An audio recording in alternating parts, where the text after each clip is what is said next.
Hi everyone, here we've got Xiaomi Redmi 9AT and let me share with you how to turn off running apps on this device. So first of all we have to enter the recents, and it depends if you've got the navigation buttons just like me, or if you've got the gestures set as a navigation, because if you've got the gestures then you can open the recents just by swiping your finger up very gently and hold it somewhere here and the recents will appear.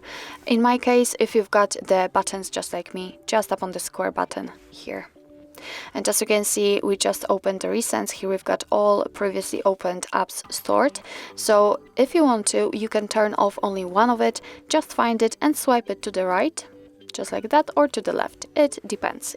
And if you'd like to close all of them, just tap on this X button right in the middle. As you can see, we just got back to the home page. We had the info that there's nothing else to clear, but we can obviously check.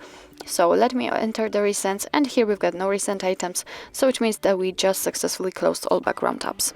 So actually that's all. This is how to turn off background apps in your Xiaomi Redmi 9AT.